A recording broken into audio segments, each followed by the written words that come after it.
కన్నీరు తెప్పిస్తున్న విదేశాల్లో నిరుద్యోగుల కష్టాలు, బాధితులను ఆదుకోవాల్సిందిగా భారత విదేశాంగ మంత్రిని కోరుతున్న నిరుద్యోగులు. అందరికీ నమస్తే అండి. నా పేరు రాము. మేమైతే యూరోప్ వచ్చాము. యూరోప్ వచ్చాం కానీ యాక్చువల్లీ మేము కొన్ని ఏజెన్సీని నమ్ముకొని వచ్చాము దూరం.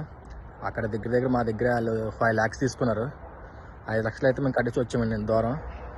ఇక్కడికి వచ్చిన తర్వాత ఏంటంటున్నారంటే పని అది లేదు, మాకు సంబంధం లేదు, మేము పంపించినంత వరకే మీకు అని చెప్పి అంటున్నారు. కానీ వాళ్ళు మాకు చెప్పడం ఏంటంటే మమ్మల్ని పంపించినప్పుడు మీకు పని అది ఇస్తారు, అక్కడ అన్నీ ఇస్తారు, నెలకి మీరు డబ్బులు పంపించుకోవచ్చు ఇంటికి అని చెప్పి అన్నారు. కానీ ఇక్కడికి వచ్చిన తర్వాత చాలా 2 years కాంట్రాక్ట్ అది అన్నారు. కానీ మేము వచ్చిన చాలా ఇబ్బంది పడుతున్నామండి.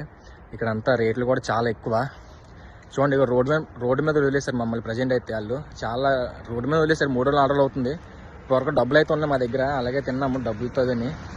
ఇప్పుడు డబ్బులు లేక మా దగ్గర కరెక్ట్గా 20 రూపాయలు ఉంటే చూడండి బ్రెడ్ కొనుక్కున్నామండి. బ్రెడ్ అది 3 రూపాయలు.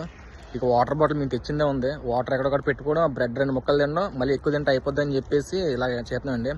మమ్మల్ని పంపించిన వారు ఎవరో అంటే మన వైజాగ్లోని ఆటో నగర్లో కొన్ని ఇన్స్టిట్యూట్లు ఉన్నాయండి.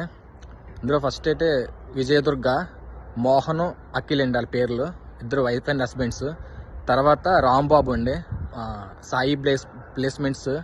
రాంబాబు కొత్తగా ఇన్స్టిట్యూట్ కట్టాడు ఆటనగర్లో మా అందరిగా డబ్బులు తీసుకొని. ఆ తర్వాత వినోద్ అండి, వినోద్ ఆయన కేరళ, ఆయన ఒకడండి. చాలా ఇబ్బంది పడుతున్నామండి. కొంచెం ఈ వీడియో వాళ్ళ వరకు వెళ్ళే వరకు షేర్ చేయండి. మేము పోలీస్ కంప్లైంట్ ఇస్తామంటే మమ్మల్ని బెదిరిస్తున్నారన్నమాట. మీ ఫ్యామిలీకి అటాక్లు చేస్తాము అది ఇది అని చెప్పేసి వాళ్ళు. అందుకని భయపడి పోలీస్ కంప్లైంట్ కూడా ఇవ్వలేదు. ఇప్పుడు ఇంటికి వెళ్ళిపోదామంటే డబ్బులు కూడా లేవండి మాకు. అక్కడ తిన్నా కూడా డబ్బులు లేవు.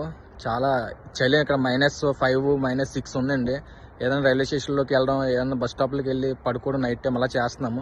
ఇంక వాటర్ బ్రెడ్ అండి మాకు. అది అయిపోతే రోడ్డు మీద పడిపోతాం. ఇంకా ఉన్నాయి కూడా కొంచెం షేర్ చేయండి సార్. ఇది వాళ్ళ వరకు వెళ్ళేంత వరకు కొంచెం వాళ్ళ మీద తగిన చర్యలు తీసుకుంటారని కోరుకుంటున్నామండి. ఇది ఉంటామండి.